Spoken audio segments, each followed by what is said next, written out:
आउज़ुबिल्लाहिमिनश्शैतानिर्रजीम बिस्मिल्लाहिर्रहमानिर्रहीम अस्सलामु अलैकुम स्टूडेंट्स। उम्मीद करती हूँ सब लोग खैरियत से होंगे। आज की वीडियो में करूँगी CS304 का जो आपको लेक्चर प्रोवाइड करूँगी वो नंबर 10 से लेके 18 तक उसके शॉर्ट नोट्स प्रोवाइड करूँगी। और इंशाल्लाह मुझे पूरा यकीन है कि ये वीडियोस देखने के बाद आपकी जो मिड टर्म की प्रिपरेशन है वो ज़बरदस्त हो जाएगी। इसके अलावा मैं कुछ 50+ MCQs हैं वो भी आपसे शेयर करूँगी, तो चैनल को सब्सक्राइब करना मत भूलिएगा। और इसके बाद जो फाइनल टर्म की अगर आप प्रिपरेशन चाहते हैं तो फिर तो आपको लाजमी चैनल सब्सक्राइब करना चाहिए। तो अब करते हैं अपना लेक्चर स्टार्ट। लेक्चर नंबर 10 में सबसे पहले जो कुछ इंपॉर्टेंट पॉइंट्स दिए गए हैं, uses of this pointer. This pointer को अगर आपने पार्ट 1 देखा है तो वहाँ पर मैंने आपको बताया था दिस पॉइंटर का आप इस्तेमाल क्या करेंगे। There are situations where designer want to return reference. कुछ ऐसे हालात होते हैं जहाँ पे जो डिज़ाइनर होता है यानी कि इंसान या कोई इस तरह की चीज़ जो बना रहा है, अब तो AI भी आ गए हैं, लेकिन अभी अगर इंसान कोई बना रहा है तो वो चाहता है कि रेफरेंस वापस आ जाए to current object from a function. तो जो अभी हालत है वहाँ पर रेफरेंस दोबारा वापस आ जाए, तो इस काम के लिए क्या होगा, in such cases reference is taken from this pointer से लिया जाता है। ये यूज़ भी है और डेफिनेशन अगर आपको इंटरनेट से मिल जाए तो अच्छी बात है, अगर ना मिले तो इसी को एज अ डेफिनेशन याद कर लीजिएगा। और इसको रिप्रेजेंट कैसे करते हैं, स्टार दिस। और ये स्टार किसका होता है, निशान या आप सिंबल कह सकते हैं पॉइंटर्स का। उसके बाद आता है public members function exposed by a class are called interface. Interface already आप पढ़ चुके हैं, तो ये जो क्लास इंटरफेस तक चीज़ें ये सारी इंपॉर्टेंट है, आपने अच्छे से याद रखनी है।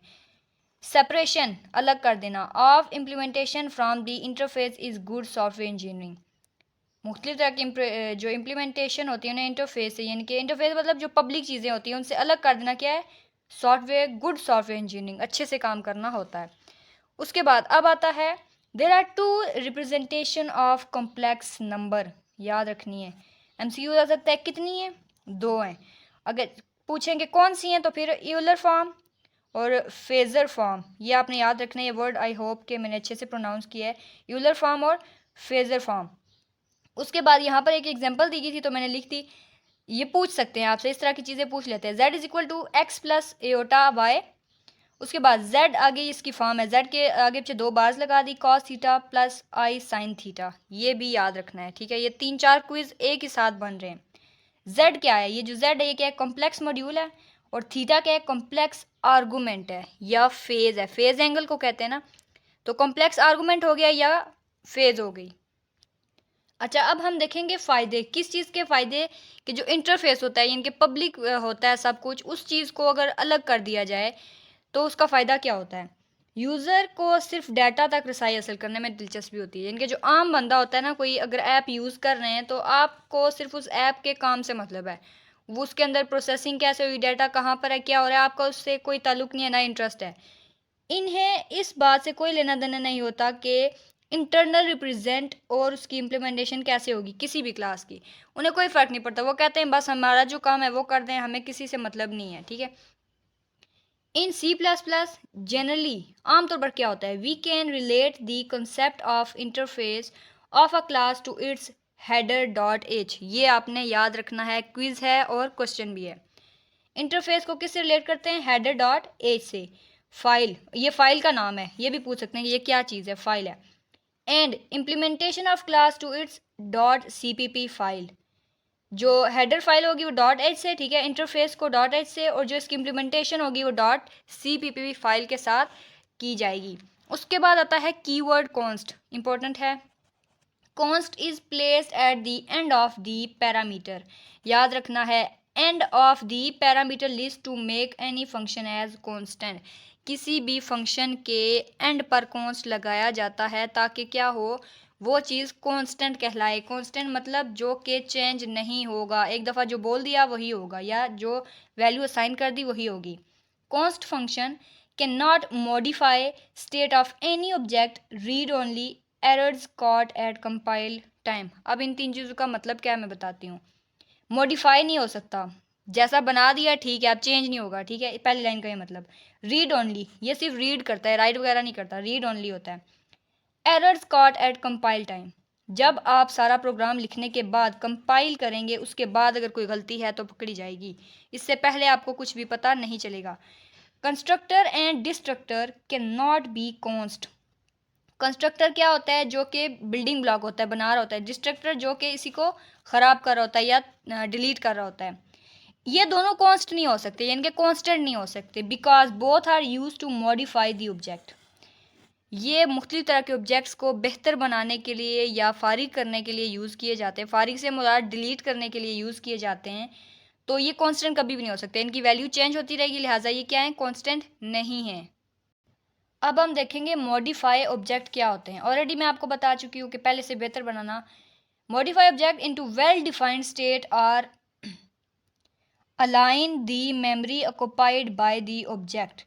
जो सॉरी ये क्लीन है, अलाइन नहीं है। जो डिफाइन स्टेट है उसको क्या करना है? पहले से बेहतर बनाना है, और मेमोरी जो पहले से ऑक्युपाइड है उसको साफ कर देना है, ठीक कर देना है। मॉडिफाई करने का मतलब जब बेहतर करना है तो इसका मतलब है अगर मेमोरी में कोई जंक वगैरह है या कोई इस तरह का वायरस वगैरह है तो उसको साफ करना। Constant members function can not change data member. याद रखना है, कॉन्स्टेंट मेंबर जो होते हैं डेटा मेंबर नहीं चेंज कर सकते। We can not call non constant function in constant function. Non functional मतलब नॉन कांस्टेंट मतलब वेरिएबल जो कि चेंज हो जाता है, मतलब वेरिएबल की वैल्यू चेंज होती है ना, वेरी हो रही होती है। Constant no change at all, मतलब कुछ भी हो जाए लेकिन इसकी वैल्यू चेंज नहीं होगी। तो ये दोनों एक दूसरे के बराबर नहीं हो सकते। उसके बाद in case of constant member function, ये याद रखना है, ये आपका क्विज बन सकता है, ठीक है।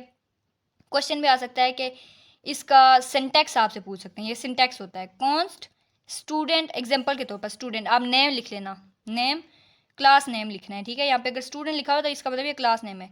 स्टैटिक कॉन्स्ट दिस एंड आगे सेमीकॉलन, ये किसका है? मेंबर फंक्शन का।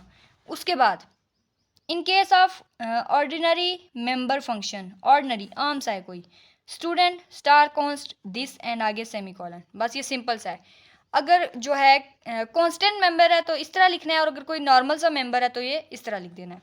आगे आता है lecture number 11, difference between initialization and assignment. Initial का मतलब होता है शुरू करना। Assigning value along creation of variable, creation. Initialize का मतलब शुरू किया, तो शुरू करने का मतलब है किसी चीज़ को नए सिरे से बनाया, क्रिएट किया। इसको कैसे दिखा सकते हैं? Int i is equal to 2 semicolon, ये याद रखना है। Int i is equal to 2 semicolon, ये एग्जांपल के तौर पे ले सकते हैं। Assignment, assigning value after creation, बना ली, अब उसके बाद जो वैल्यू है वो साइन कर दी। Int i semicolon i is equal to 7 या 2 लिख लें आप, सेमीकॉलन। ये तरीका है असाइन करने का, यानी कि इक्वल लगाने का। असाइनमेंट ऑपरेटर भी कहते हैं इसको। उसके बाद है मेंबर इनिशियलाइजर लिस्ट, वो मेंबर जो कि शुरुआत करता है, या लिस्ट उसकी कैसे होगी? Used where we can not modify, कहाँ इस्तेमाल होती है? जहाँ पे मॉडिफाई नहीं कर सकते द स्टेट ऑफ डाटा, पहले से डाटा मौजूद है, हम उसे ठीक नहीं कर सकते, तो इसको यूज़ करेंगे member initialiser list. members in the member function, members in the member function of class including constructor, constructor का ये जो टॉपिक है आपने अच्छे से करना है। उसके बाद इसकी आगे खसूसियत क्या है? It is a mechanism to initialize data member, data member को इनिशियलाइज करने का मैकेनिज्म है। उसके बाद ये भी इसकी दो खसूसियात है, आपने रीड कर लेनी है। In C plus plus static const मतलब constant data member can be initialise in class or structure as well. Next quiz short question कि जो सी प्लस प्लस में होता है static, static constant data, static का मतलब होता है रुका हुआ, ठीक है, ये आपने याद रखना है। Data member can be initialize, शुरू किए जा सकते हैं क्लास में भी और स्ट्रक्चर में भी। गिवन आफ्टर इनक्लोजिंग सॉरी ये जो अभी इसका नाम क्या था? लिस्ट थी, जो इनिशियलाइजर लिस्ट जो बनाते हैं ना, ये कब दी जाती है? Given after closing parenthesis, parenthesis इनके बाद दी जाती है। Of parameters list of constructor in case of more than one, अगर एक से ज़्यादा हो जाए यूज़ कोमा या पेरेंथेसिस कोमा फिर आगे कोमा, इस तरह लिख के ना तो सेपरेट कर लेना है उस सारी की सारी लिस्ट को। आपने प्रोग्रामिंग में देखा होगा कि अगर आपने एक ही जगह से ज़्यादा वो यूज़ करने होंगे तो यहाँ पे कोमा फिर यूज़ किया कोमा, तो इन सब चीज़ों को क्या बोलते हैं? Use more than one. अब आ गया कॉन्स्टेंट ऑब्जेक्ट्स क्या होते हैं। Const object can access only const members function. Object member function को कर सकते हैं एक्सेस, लेकिन कांस्टेंट ही होने चाहिए। So chances of change of state of const objects once they are created eliminated. जब, अब इस लाइन का मतलब क्या है, आपने असाइन कर दी वैल्यू कॉन्स्ट, उसके बाद असाइन करने के बाद जो चांस है ना कि उसे नए सिरे से बना सकते हैं या चेंज कर सकते हैं, वो एलिमिनेट ख़त्म हो जाता है। ठीक है, चांस ही नहीं रहता कि आप कांस्टेंट को फिर से चेंज करें। स्टैटिक वेरिएबल क्या होता है? Are such variables which are independent of class object. Independent मतलब अगर इसमें कोई, ये समझें ये कोई स्टैटिक वेरिएबल है, ठीक है, एक्स, ये इसकी वैल्यू 10 हो जाए, 1000 हो जाए, इसको फ़र्क, इसके मतलब फ़र्क पड़ने से मुख्तलिफ जो बाकी हैं are such variable which are independent of class object, इनके चेंज होने से क्लास ऑब्जेक्ट जो होते हैं उन पर कोई फ़र्क नहीं पड़ेगा। उसके बाद life time of static variable, इनका टाइम क्या होता है? Is throughout the program life, जितना प्रोग्राम मतलब चलेगा या कि जितनी उसकी लाइफ होगी उतना ही स्टैटिक जो होते हैं स्टैटिक वेरिएबल्स होते हैं उनकी लाइफ होगी। नेक्स्ट आता है static data members. A variable that is part of a class, एक क्लास का पार्ट है कौन? Static data.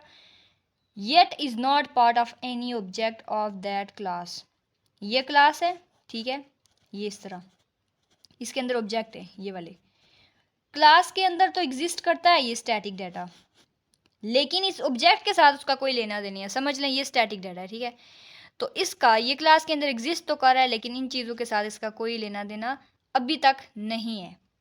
आगे आता है shared by all instances object of class do not belong to any particular instances of a class, ये भी इसी की खसूसियात हैं स्टैटिक डाटा मेंबर्स की।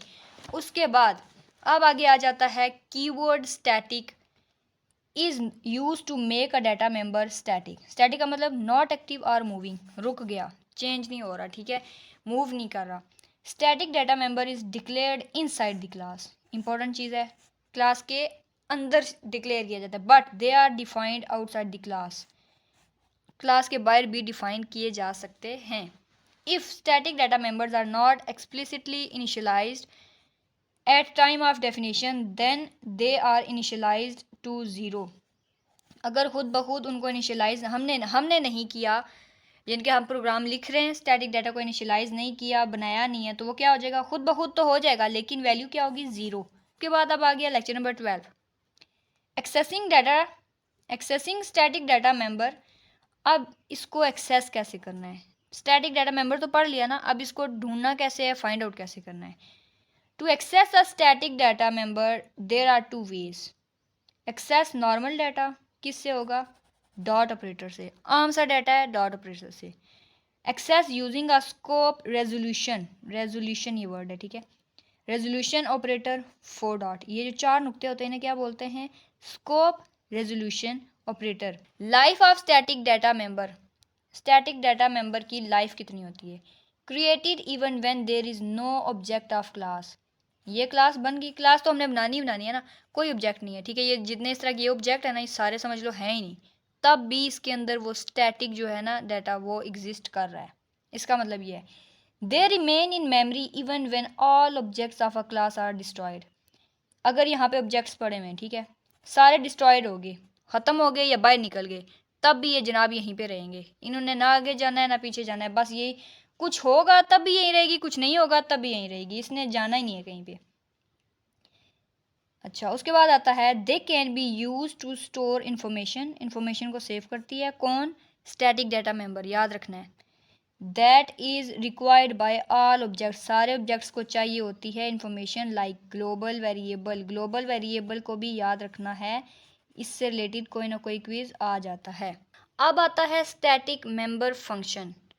ये जो वर्ड होते हैं ना, कर रहे होंगे आपको ज़रा सा कंफ्यूज, स्टैटिक मेंबर तो पढ़ चुके हैं, लेकिन अब उसका काम क्या है वो पढ़ेंगे। याद रखना है, फंक्शन का मतलब होता है काम। The function that needs access to the member of a class yet does not need to be involved by a particular object is called static member function. ऐसा फंक्शन जिसे किस चीज़ की ज़रूरत होती है? एक्सेस करने के लिए मेंबर को, क्लास के मेंबर को, वो फंक्शन जिसे क्लास के मेंबर को एक्सेस करने की ज़रूरत है वो अभी तक कॉल नहीं किया गया बाय पार्टिकुलर ऑब्जेक्ट, किसी खास ऑब्जेक्ट के नाम से, तो इस चीज़ को बोलेंगे स्टैटिक मेंबर फंक्शन। किस काम के लिए यूज़ होता है? Used to access static data member static data member. ये समझ लें कि इसके अंदर ये जो स्टैटिक मेमोरी है इसके अंदर जो मेंबर्स हैं उनको कॉल करने के लिए यूज़ होता है static member function. They can not access any non static member. ये स्टैटिक है तो ये नॉन स्टैटिक समझ लें, ये नॉन स्टैटिक है, तो इसको कॉल करने के लिए कभी भी यूज़ नहीं होगा। उसके बाद आता है this pointer and static member. This pointer already हम पढ़ चुके हैं, passed implicitly and not pass to static member function. आगे आ जाता है ग्लोबल वेरिएबल। ग्लोबल मतलब जो ओवरऑल सारी दुनिया में यूज़ होता है, वेरिएबल जिसकी वैल्यू चेंज हो रही है, वर्सेस स्टैटिक मेंबर। अब इन दोनों में फ़र्क क्या है? ठीक है, alternative to static member is to use global variable. याद रखना है, अगर वेरिएबल जो है स्टैटिक वाला हम नहीं यूज़ कर रहे तो इसकी जगह कौन सा यूज़ करेंगे? Global variable. ये लाजमी याद रखना है। Use of global variable against the principle of information hiding. Information hiding मतलब छुपा दो सब कुछ, कुछ भी नहीं दिखाना। ठीक है, जब आप ग्लोबल का कह रहे हो ना, ग्लोबल मतलब सारी दुनिया, ग्लोब का मतलब ये होता है ना ओवरऑल सब कुछ। तो जब आप स्टैटिक मेमोरी को उसकी जगह ग्लोबल वेरिएबल को यूज़ करोगे तो ये रूल को क्या करेगा? फॉलो नहीं करेगा, ये उसके अगेंस्ट है। लेकिन कुछ जगहों पे इसको यूज़ करना ज़रूरी होता है, इसलिए इसको इंट्रोड्यूस करवाया गया ग्लोबल वेरिएबल को। आगे आता है अरे ऑफ ऑब्जेक्ट। अरे किसे कहते हैं? कॉलम मल्टीप्लाई बाय रोज। ठीक है, बल्कि रोज मल्टीप्लाई बाय कॉलम, ये आपने याद रखना है। इनके जितने नंबर ऑफ कॉलम्स और रोज कितनी है उस चीज़ को बोलते हैं array. Can only be created if an object can be created without supplying an explicit initializer. Must be always the default constructor if we want to create array of object. अब आता है lecture number 13, pointer to object. Pointer to object क्या होता है? मतलब उसकी location दे दी। Are similar as pointer to built in types can also be use to dynamically allocated objects. मुझे ये भी पता है कि आपको इस लाइन का ज़रा बराबर भी कोई पता नहीं चला, समझ नहीं आई क्या होती है, तो मैं दोबारा से समझाती हूँ। पॉइंटर टू ऑब्जेक्ट ये इनके पॉइंट करना, लोकेशन या एड्रेस देना किसको? ऑब्जेक्ट को। ये सिमिलर होता है pointer to built in types. Built in types क्या भला होती है? ये ऑलरेडी आप लोगों ने पढ़ा होगा, अगर नहीं पढ़ा तो इंटरनेट से इसकी डेफिनेशन देख लें। इस चीज़ को एड्रेस देना के बराबर होती है पॉइंटर टू ऑब्जेक्ट। इसका फ़ायदा क्या होता है? Can also be use to dynamically allocated objects. Dynamically allocated मतलब मेमरी की बात हो रही है, ऑब्जेक्ट्स को कोई खास किस्म की मेमरी दे दी जाती है, वास्ट मेमरी होती है। New operator can be use to create objects at run time. Quiz बन गया आपका, और ये कॉन्सेप्ट ये है कि जो नया ऑपरेटर होता है उसे किस लिए यूज़ किया जाता है? एक नया ऑब्जेक्ट बनाने के लिए। नया ऑपरेटर नया ऑब्जेक्ट बनाने के लिए इस्तेमाल होता है, कहाँ पर? At run time. Run time याद रखना है। ब्रेकअप ऑफ न्यू ऑपरेशन, नए ऑपरेशन को फारिग या ख़त्म कैसे करना है? New operator is decomposed as, decompose मतलब ख़त्म किया जा सकता है। Allocation space in memory, space जो है वो मेमोरी के अंदर दे दी। कॉलिंग दी एप्रोप्रिएट कंस्ट्रक्टर, कोई ऐसा कंस्ट्रक्टर बुला लिया जो कि बिल्कुल उस काम से रिलेटेड हो, एप्रोप्रिएट हो, तो इस तरीके से क्या हो सकता है? न्यू ऑपरेशन को ख़त्म किया जा सकता है। नेक्स्ट आ गया लेक्चर नंबर 14, कंपोजिशन। ऑलरेडी पढ़ चुके हैं क्या होता है? Something that is created by arranging several things to form unified whole compose. मतलब ऐसी चीज़ जो मुख्तलिफ छोटी छोटी चीज़ों को मिलाकर एक बड़ी चीज़ बन गई, और वो बिल्कुल एक चीज़ बन गई। बड़ी तो बन गई ना, लेकिन सारी चीज़ों को मिला के उसकी आइडेंटिटी एक बन गई, तो इस चीज़ को बोलेंगे composition. We can access methods of composed object in the same way. बिल्कुल उसी तरह से एक्सेस कर सकते हैं किसको? कंपोज्ड ऑब्जेक्ट को, as we can access methods of other object. जिस तरह के आम ऑब्जेक्ट्स को हम एक्सेस कर सकते हैं, इसमें भी उसी तरह कर सकते हैं।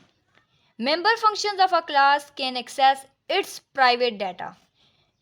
मेंबर्स यानी कि ये है मेंबर फंक्शन। ठीक है, मेंबर फंक्शन का मतलब है इसके अंदर जो लोग हैं उसके अलावा बाहर से कोई नहीं चेक कर सकता। तो अब क्या हो सकता है? Can access its private data. Private data जो है, अब ये मेंबर फंक्शन हो गया ना, तो किसी एक मेंबर की बात करें तो इसका जो प्राइवेट डाटा है ये सारे वाले यहाँ से अगर हमने ये समझ लें निकाल के बाहर रखा है, तो इस पूरे वाली जो मेंबर फंक्शन है या फैमिली है वो एक बंदे का डाटा प्राइवेट ले सकते हैं। इस लाइन का मतलब ये है। कंस्ट्रक्टर ऑलरेडी पढ़ चुके हैं, फिर आ गया तो पढ़ा देते हैं। Constructor of a sub object are always executed before the constructor of the master class.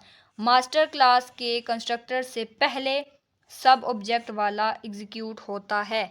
इनके बड़े वाले से पहले छोटे वाला एग्जीक्यूट होता है, याद रखना है। Destructor of a sub object is called after destructor of student या मेन क्लास, मास्टर क्लास बोल सकते हैं आप, ठीक है। यहाँ पर क्या होगा, बड़े वाला पहले होगा उसके बाद छोटे वाला होगा, ये याद रखना है। Constructor are called from composed objects to composing objects. Constructor call की जाते हैं कहाँ से, एक कंपोज हुआ हुआ ऑब्जेक्ट है किसकी तरफ, कंपोजिंग ऑब्जेक्ट।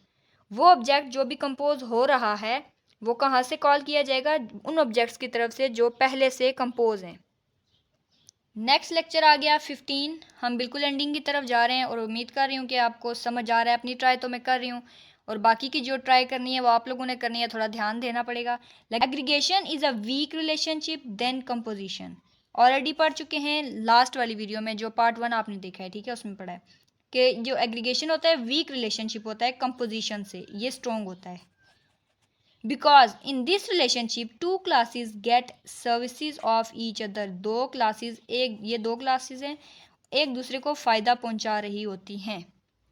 उसके बाद but can exist independently as well. ये हो गई पहली क्लास बड़ी, ऑब्जेक्ट हो गया, दूसरा ऑब्जेक्ट इसके अंदर एग्जिस्ट कर रहा है। इस चीज़ को बोलेंगे कंपोजिशन, यानी कि ये दोनों मिलकर एक चीज़ बन गई। लेकिन अगर इन दोनों को अलग अलग कर दिया, एग्रीगेशन, एग्रीगेट का मतलब है अलग कर दिया ऑब्जेक्ट 1 एंड 2, तो इस बला को बोलेंगे aggregation. In aggregation a pointer और रेफरेंस, पॉइंटर या फिर reference to an object is created inside a class. Created inside a class, class के अंदर क्रिएट किया जाएगा। Sub object life not dependent on masters class life. ये वाली जो चीज़ है ना, ये इस पे डिपेंडेंट नहीं करेगी। ये सब है, छोटा है, तो ये मास्टर है, बड़ा है, इसकी लाइफ पे डिपेंडेंट नहीं होगी। इस लाइन में यही कहा गया है, ठीक है। आ गया था फ्रेंड फंक्शन, ये तो मेरा फेवरेट है। फ्रेंड फंक्शन क्या काम करता है, the functions which are not member functions. मतलब ये फैमिली है, ठीक है, मेंबर्स सारे हैं इस घर के। और उसके बाद क्या है, एक फ्रेंड फंक्शन है जो कि बाहर से है और इसको इजाज़त है कि यहाँ पर ये इन्वॉल्व या इंटरफ्रेंस कर सकता है, इस फैमिली में ये इंटरफ्रेंस कर सकता है। तो ये क्या हो गया, friend function of class. Yet they can access all private members of class are called friend function. Definition याद रखनी है, क्विज भी है और शॉर्ट क्वेश्चन भी है। लॉन्ग भी आ जाता है, व्यू का तो कोई पता नहीं होता, कभी एक को शॉर्ट दिया होता है वही क्वेश्चन दूसरे को लॉन्ग बना के दिया होता है, लिहाजा कोई भी चीज़ आपने नहीं छोड़नी। अच्छा, अब आगे बता रहे हैं ये ज़रूरत क्यों होते हैं। They are needed to be use by other class as well. दूसरी क्लास को इस्तेमाल करने के लिए इस्तेमाल किए जाते हैं। जिस क्लास के लिए बनाया जाता है उसके अलावा दूसरी क्लास भी इस्तेमाल कर लेती है। इसका मतलब ये है friend function are against the principle of object oriented programming. Rule तो नहीं है, जो चीज़ आपकी प्राइवेट है उसको तो आप नहीं कर सकते पब्लिक, लेकिन फ्रेंड फंक्शन को इस्तेमाल करना क्या है, against the rules, because they violet the principle of encapsulation. Encapsulation का मतलब क्या होता है, जो एरिया दिया गया है ना उससे बाहर आप नहीं जा सकते, उसी के अंदर काम करना है आपने। Encapsulation which clearly says that each object method and function should be encapsulated being enclosed, मतलब बंद किया जाएगा इन इट। इनकैप्सुलेशन का फिर आगे रीज़न भी बता दिया ना कि क्या कहती है वो चीज़। Prototype of friend function appears in class definition. कहाँ पे नज़र आती है, appears in class definition. But friend function are not member function. ये आपकी इंपॉर्टेंट चीज़ है, फ्रेंड फंक्शन जो है मेंबर फंक्शन कभी भी नहीं हो सकता, ठीक है। Friend function can be placed anywhere in class, कहीं भी डाल दें क्लास के अंदर। अगर आप कोई प्रोग्राम समझ लें, ये लिख रहे हैं, ठीक है, इतने लिख चुके हैं, अब आगे आपको ज़रूरत पड़ गई कि फ्रेंड फंक्शन को डालना है, तो यहाँ पे आपने फ्रेंड फंक्शन को डाल दिया anywhere in class without any effect, कोई फ़र्क नहीं पड़ेगा। बस ये है कि वो आपको एक्सेस कर सकता है। Access specifier don't effect friend function और क्लासेस। अच्छा, अब यहाँ से मैं अगर आपसे क्वेश्चन करूँ कि एक्सेस स्पेसिफायर कौन से हैं, तो आपको याद होगा आई होप कि आपको याद होगा। पब्लिक, प्राइवेट और एक था प्रोटेक्टेड। तो ये कौन से हैं? Access specifier. इन तीनों पे जो है ना फ्रेंड वाले का कोई फ़र्क नहीं पड़ेगा। आगे है if keyword friend is use in function. Function के अंदर अगर इसको यूज़ कर लेना कीवर्ड को, तो ये क्या करेगा? It's a syntax error. Most important बन सकता है कि अक्सर इस तरह के क्वेश्चन पूछते हैं कौन सा सिंटैक्स एरर है, रन टाइम एरर है। इस तरह की जितनी भी लाइंस है ना, दिल नहीं कर रहा तब भी उनको याद कर लेना। One class can also be made friend of another class. एक क्लास है और दूसरी क्लास की फ्रेंड बन सकती है। नेक्स्ट आ गया lecture 16। We can write normal operator like plus minus multiply and so on for our user defined class as well. It is operator overloading. इस चीज़ को प्लस माइनस इस तरह के सारे ऑपरेटर्स को यूज़ करना वो क्या है? Operator overloading. C++ allows us to overload common operator like this etc. आपसे पूछ सकते हैं राइट सम कॉमन ऑपरेटर, नाम बताएं, साइन बता दें, याद रखना है आपने, ठीक है। एग्जाम्पल है इसकी प्री डिफाइंड टाइप्स, ये याद रखना है। प्री डिफाइंड टाइप्स मतलब पहले से डिफाइन कर ली गई हैं। इंटीजर होगा, फ्लॉट होगा, डबल होगा, कैरेक्टर होगा या फिर लॉन्ग शॉर्ट होगा। मैंने लिखी हुई थी बुक पे तो मैंने आपके लिए लिख दी हैं। उसके बाद है O F are not usually called directly, they are automatically invoked to evaluate the operations they implemented by the compiler। Next आ गया जो टॉपिक, ये आपके एमसीक्यूज भरे पड़े हैं, समझ लें। जितने भी साइंस है ना ये सारे के सारे अलग अलग एमसीक्यूज है आपका, ठीक है। Operator can be overload, can be overload जो ओवरलोड हो सकता है, तो ये है in C++। New delete this, ये आपका यहाँ तक याद रखना है। फिर plus minus multiply divide percentage cap and blah blah, ये सारे के सारे जो है ना ये आपने याद कर लेने। याद नहीं करने, बस एक नज़र देख लेना है। याद कौन से करने हैं? ये वाले कर लेना, थोड़े से है ना। नॉट ओवरलोडेड मतलब ये ओवरलोड नहीं हो सकते, तो ये कौन से हैं? डॉट मल्टीप्लाई, और ये है रेजोल्यूशन। लास्ट वर्ड में भूल गई लेकिन ये रेजोल्यूशन है। उसके बाद plus and colon hash double hash, तो ये तकरीबन 1 2 3 4 5 6, ये पूरा एक है, इसको एक गिनना है, ठीक है। ये और ये वाला भी एक है। तो ये 6 जब याद कर लोगे ना आप, तो आपके लिए आसानी हो जाएगी कि ये ओवरलोड नहीं हो सकते, और इसके अलावा जितने भी हैं वो सारे के सारे ओवरलोड हो सकते हैं। बस फिर भी एक नज़र इनको देख लेना, ये ना हो कुछ और आपको दे दें और आप उसको टिक कर दें। Question mark semi colon, sorry colon है ये, सेमी कॉलन है, is the only ternary operator in C++ can't buy overloaded. अच्छा ये रीज़न है इसका, ये आपने याद रखना है, ठीक है। जो ये ऑपरेटर होता है ना ये टर्नरी होता है, टर्नरी का मतलब 3, ठीक है। ट्राई से याद रखना है, 3 नंबर होते हैं इसके अंदर। आगे आता है associativity is not change due to overloading. Associate का मतलब होता है किसी चीज़ से रिलेशन होना, ताल्लुक होना, वो चेंज नहीं हो सकता ओवरलोडिंग की वजह से। अगर ओवरलोडिंग प्लस माइनस तरह की ओवरलोडिंग आप कर रहे हैं तो ये जो इसका ताल्लुक है वो चेंज नहीं होगा। आगे है यूनरी ऑपरेटर, यूनरी मतलब single, and assignment operator, assignment मतलब जिसमें इक्वल आएगा, और राइट एसोसिएटिव एक दूसरे के साथ इनका बड़ा ताल्लुक है। For example A equal to B equal to C, same A equal to bracket B equal to C, दोनों चीज़ें क्या हैं? एक ही मतलब है दोनों का। ऑलवेज राइट कोड रिप्रेजेंटिंग दी ऑपरेटर, ये हमेशा क्या करता है, किस लिए यूज़ होता है? ऑपरेटर को रिप्रेजेंट करने के लिए। आगे है अरिटी, अरिटी आई होप कि मैंने इसे अच्छे से प्रोनाउंस किया है।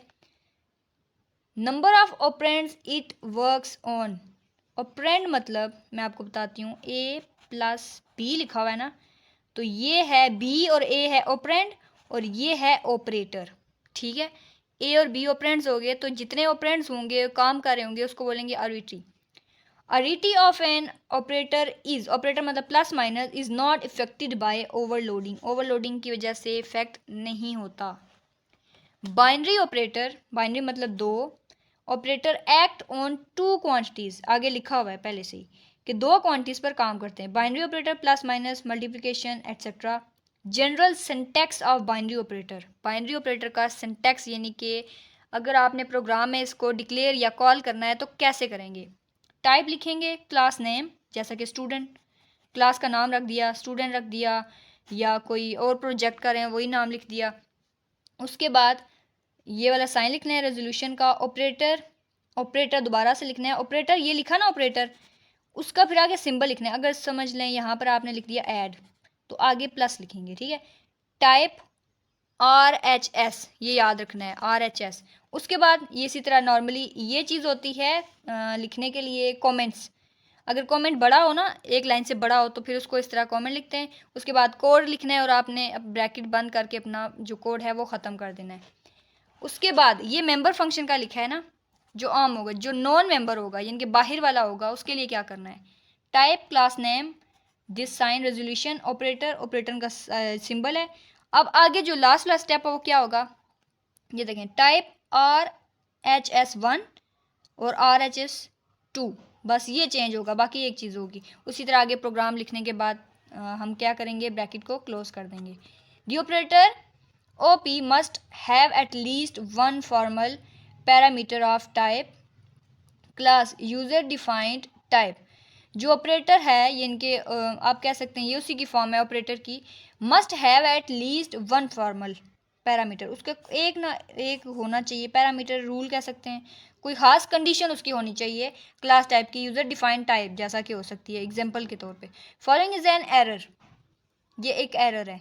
Int operator plus int dot int this.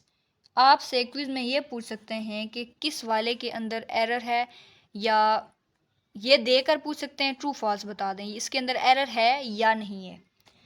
अब आगे आता है drawback of void return type. Void मतलब खाली, वो टाइप जिसके अंदर कोई भी चीज़ रिटर्न नहीं हो रही, इसका नुकसान क्या है। Assignment and cascaded expression are not possible, मतलब ये मुमकिन ही नहीं है कि ये काम हो जाए।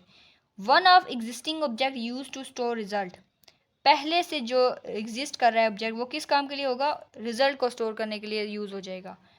Code is less readable, code को पढ़ना मुश्किल होगा। डिबगिंग इज़ टफ, डिबगिंग मतलब गलती निकालना, ठीक है, इससे बेहतर वर्ड तो नहीं है, गलती निकालना याद रखना है। डिबग मतलब दुरुस्त करना उस चीज़ को। Code is very hard to maintain, उसे संभालना बहुत मुश्किल हो जाएगा कि वो कोड कैसे काम करेगा, उस चीज़ को मेंटेन करना थोड़ा सा मुश्किल हो जाएगा। लेक्चर 17 स्टार्ट हो गया है। Binary operator is always called with reference to the left hand argument. अब ये बाइनरी ऑपरेटर की लिख सकते हैं खसूसियत है कि ये हमेशा क्या करता है, कॉल्ड विद रेफरेंस, जब भी बुलाया जाएगा रेफरेंस, यानी कि आप रेफरेंस कह सकते हैं किस तवस्सुत से आया है, किसके कहने पर आया है या किस वजह से आया है, to left hand argument. Left hand argument मतलब जो इस लेफ्ट साइड पे लिखा होगा, कोई भी आर्गूमेंट हो गया। ओवरलोडिंग असाइनमेंट ऑपरेटर, अब इसको ज़रा गौर से देखना है। Compiler can generate the following 3 function, compiler 3 function बना सकता है। फॉर नंबर 1 पे है डिफ़ॉल्ट कंस्ट्रक्टर, नंबर 2 पे है कॉपी कंस्ट्रक्टर, और तीसरे नंबर पे आ गया असाइनमेंट ऑपरेटर। ये 3 तरह के जो फंक्शन है वो खुद कॉल कर सकता है अगर ज़रूरत हो। By term member wise copy we mean, अब ये देखना ये टर्म है मेंबर वाइज कॉपी, ठीक है, ये वर्ड है। इसका मतलब क्या होता है, कॉपिंग values of member of class one by one blindly, also called bit wise copy. उसकी जो आप कह सकते हैं वैल्यू है कॉपी कर रही है, ये 2 3 है ना, पहले इसकी फिर इसकी फिर इसकी, और बिना देखे। ब्लाइंडली मतलब बिना कोई सर्च किए, कोई इस तरह की डिटेल में जाने के बगैर ही वो उसको कॉपी कर रही है, और इस चीज़ को बोलते क्या है, बिट वाइज कॉपी। इन ANSI इसकी फुल फॉर्म आपने याद रखनी है, मेरे ख्याल में अमेरिकन नेशनल स्टैंडर्ड, इस तरह का कोई आगे इंटरचेंज है या इस तरह का कोई वर्ड है, आपने याद रखना है, मेरे जहन में नहीं आ रहा। C++ standard term members wise copy has also been use to indicate logical copy, ये याद रखना है। जो NC होता है स्टैंडर्ड टर्म, वो क्या किसके लिए यूज होता है, wise copy has also been use, उस चीज़ के लिए भी यूज़ होती है, indicate logical copy, logical copy को इंडिकेट करने के लिए भी यूज़ होती है, और लॉजिकल कॉपी को डीप कॉपी भी कहा जा सकता है। अब आ गया लास्ट लेक्चर, आप लोग खुश हो होंगे, चलो अब जान छूटने वाली है। तो सेल्फ असाइनमेंट, सबसे पहले देखेंगे सेल्फ असाइनमेंट क्या होता है। Is when someone assign an object to itself. Assignment मतलब कोई वैल्यू असाइन कर दी, दे दी, या किसी के नाम लगा दिया, आप इस तरह बोल सकते हो। अगर उसने वो वैल्यू जो है ना एक्स की वैल्यू खुद को ही असाइन कर दी, तो उसको बोल सकते हैं सेल्फ असाइनमेंट। एग्जाम्पल क्या है, हैश इंक्लूड FRED.H और आगे कमेंट दे दिया define class Fred. Program will produce unexpected result. काम तो हो गया लेकिन रिजल्ट वो जो है ना आपकी समझ से परे होगा अगर आप ऐसा कर रहे हैं तो। Friend function and operator overloading, इन दोनों को आप देखेंगे। फ्रंट फंक्शन और ऑपरेटर ओवरलोडिंग क्या होती है? Friend functions minimises encapsulation.